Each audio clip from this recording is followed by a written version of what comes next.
Yeah, what is up, PPL fans? The season starts. Week 1 of Season 1. Bayern Munich goes into the season with a clear goal. We want to win every single match. There's no other option for us than winning. That's our goal for every match. We go into the match with the goal to win. There's no, oh, maybe we might win. No, that's what we're gonna do. That's what we've been planning for.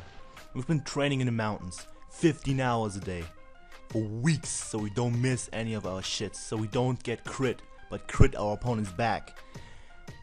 We can't lose this. We have to start the season off strong with victory and continue the streak throughout the entire season. But if we lose a game, which is not gonna happen, we have to come back from that. Not give a shit what the score was. If we lose 6-0, fuck it. Next week, we're gonna 6-0 your opponent. That's how it goes. We have the team for it. We have Therian, the most used Pokemon Yo-Yo tier. An amazing pick, who everyone thought it was an amazing pick. But you also have Meganium, a PU Pokemon. No one uses it? Everybody thought it was terrible. I know you gonna do work, Meganium. You're gonna be the best grass type in this season. You're gonna put the team on your goddamn dino bag, buddy. People made fun of you, but they won't after the season. Week 1 against Sport Lisbon, Brafica and Titos.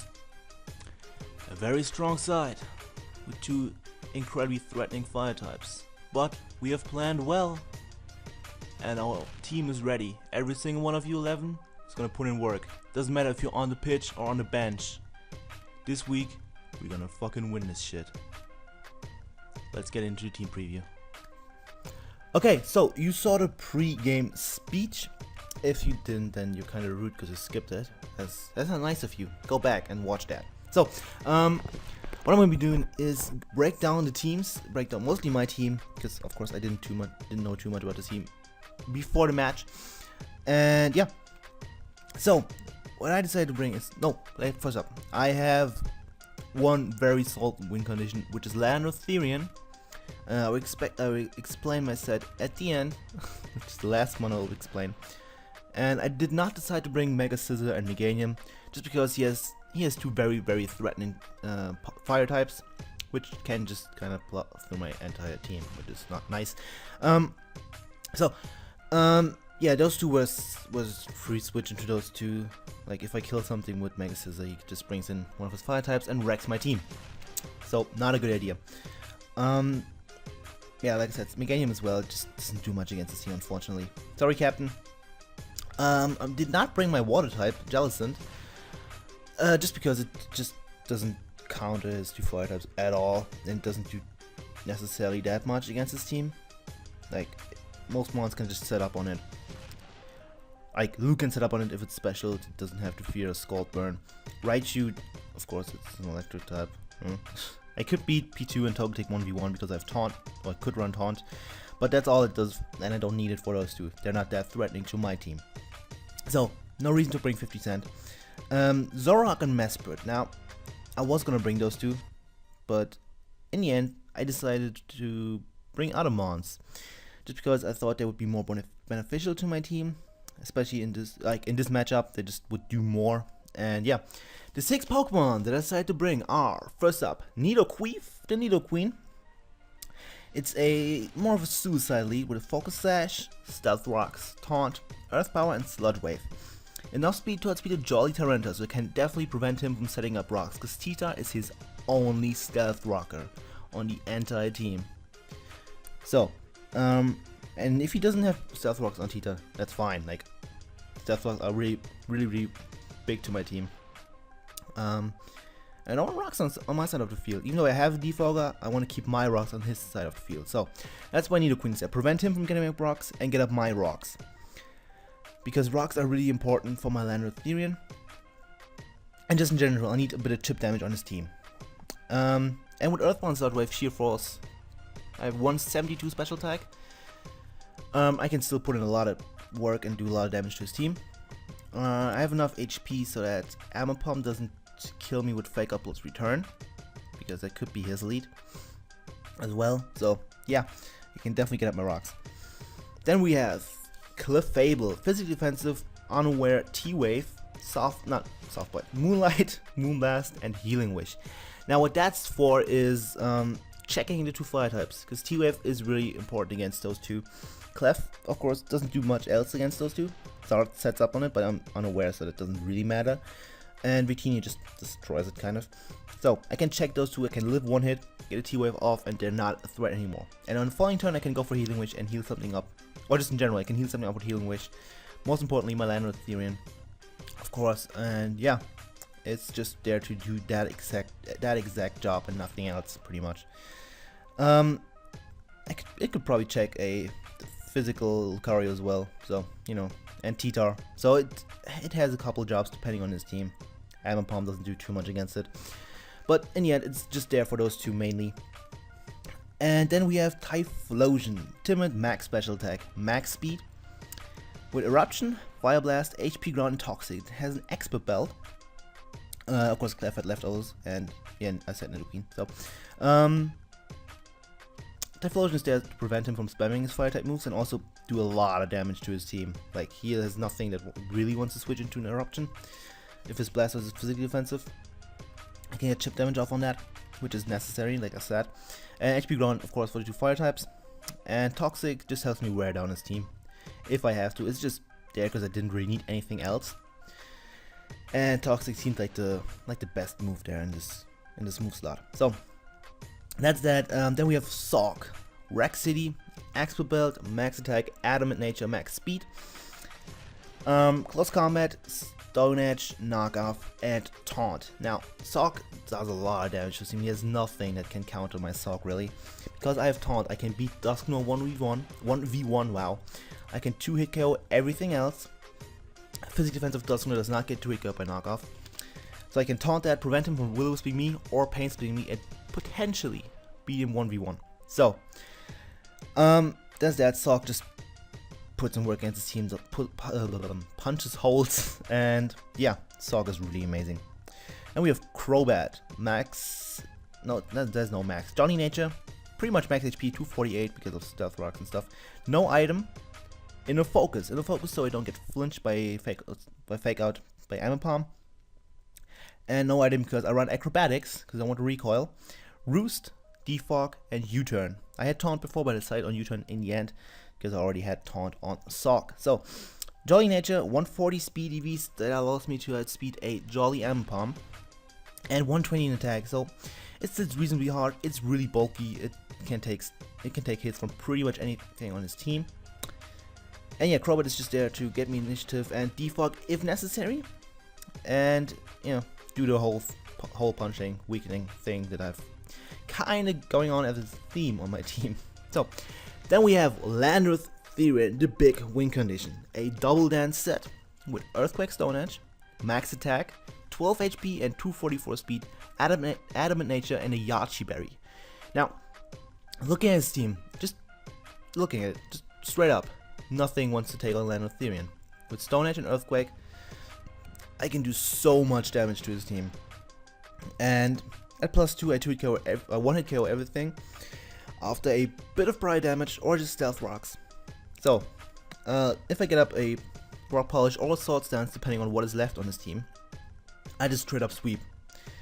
So, and Yachi Berry allows me to take a potential Ice Beam from, for example, P2. It allows me to take Ice Punches or Ice Beams, Hidden Power Ices, Glaciates, everything that his team wants to throw at me, Ice type move wise. So, Landreth Therian has a couple of Pokemon that it could set up on, for example, Togetic, Porygon 2, and I guess a Taunted Dusknoir, Tyranitar, and a couple other mons. So, it all depends on the situation, of course. So, Landreth Therian is my big win condition. If I get up that Rock Polish and / or that Sword Stance, I'm set, and I can win. I can sweep him if I have weakened his team sufficiently. So, that's my team. Let's get into the opponent's team. Spot Lisbon, Brafica, Titos.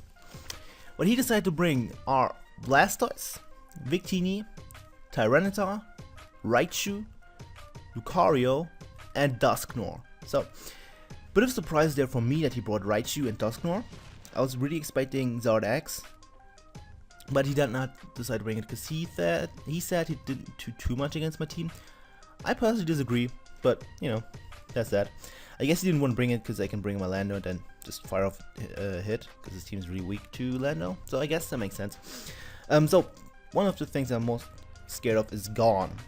And after the battle, he told me that he had an ice move on every single one of his 6 Pokemon and even Surf on Raichu. So bringing the Archie-Berry was kind of a good idea. So yeah, I guess it was a bit of a spoiler. Boo-hoo. Looking at this team, he has no Earthquake resistances. Not a single one. And I'm guessing Dusknoir or Blastoise is going to be physically defensive. Meaning, I guess I can say it. Blastoise was physically defensive, so that's what he told me after the battle. And that's what I learned throughout the battle. The hard way, more or less. And yeah, if I get up a Rock Polish and weaken Dusknoir and Blastoise, I'm set. And I win with Lando. So that's the game plan. That's his team. That's my team. And let's get into the battle. Okay, so, here are the teams. You can see them. We already talked about them. And as planned, I lead with Nidoqueen. I have no reason not to, honestly. And yeah, Nidoqueen's just gonna be my lead. If he leads with Tita, I'm gonna taunt. If he leads anything else, I'm just gonna get a rock. So Nidoqueen is here. Takes over the field, and he decides to do this Blastoise, meaning I can get my rocks for sure. So, get my rocks. He cannot kill me with a Scald unless he's fully offensive and gets burned. So, Scald comes in. I can shoot at because I'm a Nidoqueen and get off some damage with Sludge Wave on the following turn. Now, here I make a mistake, not in the battle but outside. I do calcs and it does around half, as you can see. I do calcs and I still had my Life Orb on. So that means that I think he's specially offensive, but he's not. He's physically offensive. Look at how much damage I did without a Life Orb. And yeah, so I think he's physically especially defensive. Going to Wreck City, my sock, thinking, okay, I can just kill him with close combat, right? Nope, he's physically defensive because I fucked up. So he can Rapid Spin this turn and get rid of the rocks, which is very, very stupid. I just fucked up. Simple as that. Yeah, he gets lefties back, that's fine. And right here I decide to just go for another close combat. Do not reveal that I'm not choiced. And yeah, so that goes down. First kill of the season for Sock. Hell yeah. Rack City gets the first kill for us in the PPL. Now he brings in Dusknoir, he frisks my Expert Belt, so he knows I'm not choiced. I go for Taunt, expecting him to just go for Will-O-Wisp. And he does so, even though I do have a Typhlosion in the back. So, I don't know if I completely agree with it. He goes for Shadow Sneak, and that does so much damage because I'm at -2 defense, which I didn't think about during the battle. Go for Knockoff, that does a lot. So he's specially defensive. He's a specially defensive Dusknoir for sure. Right here, I decided to keep Rack City in the back. Maybe I can still get a hit off. And going to Miguel's boyfriend. So, since he's silent, he can't Will-O-Wisp me, so that's pretty safe here. And he wouldn't go for an Ice Beam, Ice Punch. Otherwise, he would just die. So Shadow Sneak again. It does absolutely nothing. Even if he was max attack, this would do like 15%, I think. So I'm not worried. So he goes for another Shadow Sneak. It still doesn't do anything. I can just finish him off with an Earthquake. I could have set up this turn, but I figured it would be too risky if he had Ice Punch or something. Then, and since if he would have gone for Will-O-Wisp this turn. Would have been too big of a risk, honestly. So he brings in Tyranitar because his entire team is weak to ground, and you know I might still be scarfed. He doesn't know that. So Tyranitar comes in. I switch out because I know that I cannot. It's a roll. I have a 40% chance to kill him. Not enough for me. I go to Sock thinking I might be able to live an Ice Beam, but he has Ice Punch. He's max attack, I think. And Sock goes down to Sandstorm. So sorry, Rack City, you put in the work you had to. And yeah, didn't work out in the end. I bring in Moonshine because I know I can live every hit. But he has Iron Head, which I wasn't even thinking about, honestly. That's so much damage. But I live. Don't flinch, get the T-Wave off. I was expecting Victini or Lucario to come in, honestly. That's why I went for T-Wave. Now after I clicked T-Wave, I was like, oh my god, no, don't do this, he has Raichu. But he had no reason to go on the Raichu. That Raichu can't really do much to a Clefable. So yeah, and this turn I make another misplay. I should have just gone for Moonblast, gotten damage off, but I decided to go for a Healing Wish on my Land Ethereum. Excuse me. Not my best play, honestly. He gets up his rocks in return for free. So, yeah, really not a good play on my part. Lanrith, since the rocks are up, Lanrith's gonna gain like 20 HP from this. See, I'm on 125 now. Get the Healing Wish back to full. And then rocks come in, so I gained approximately 21, not exactly 21 HP. So, not really worth it. And here I take my chance. I go for Rock Polish. This is where the game changes. Rock Polish up to +2 speed, because I know I can outspeed everything on his team now. And he gets paralyzed. I was banking on it. I'm gonna be honest, I banked on this para. And right here I just go for Earthquake. No reason to go for SD, I figured, so go for that. He lives on like 2 HP, but he gets paralyzed again. I'm really sorry. I told Titos I'm sorry about this, but this is pretty much the game right here. Lander is gonna pick up a second kill, and there are 3 more Pokemon. If nothing has a Sash, I mean, he needs at least 2 Sash users to be able to still win. Because I have still my Yachi Berry intact, and you know, it's just over at this point. Earthquake on Lucario. No Sash found, and that's the 3rd kill for Lando. And Victini comes out. The one thing that could maybe live one, but you know, can't just add up the Earthquake, max attack, stab, super effective. Nope, I don't think so. You're dead. 4th kill for Lando. But wait, there's more.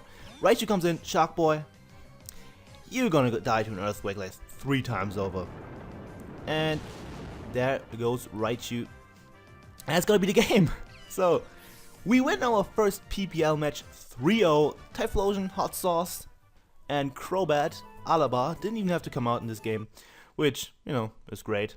1 kill for Sock, 5 for Leonard Steven, which puts it at #1 spot of the MVP race, which is great. We're gonna, you know, we might win the MVP race if this continues, which I doubt. So yeah, we got the #1 spot there. I think we're number 3 in the league. So we're doing solid. If we can keep that place, that's, you know, that's pretty cool. So yeah, it was my first ever PPL match. It was my first ever Wi-Fi battle that I uploaded and commentated and stuff. So yeah, Bayern Munich starts off strong with a good amount of luck. I got praised by Fufu before the game, so I guess it worked out in the end. So strong start. We have to keep this form up. We going for a title? Of course we are. We have a name. And we gotta get chance that shit. So thank you all for watching my first ever PPL match. Leave me some comments to tell me what I can do, improvement wise and stuff. And yeah, that's it. I guess there's gonna be a couple other videos in the next days and weeks. I mean, of course, there are gonna be like PPL battles every week. And yeah, thank you all for watching. Leave a like, leave a comment, leave some news. We at Bayern Munich appreciate all 3 of those. And I'll see you guys next time. Goodbye.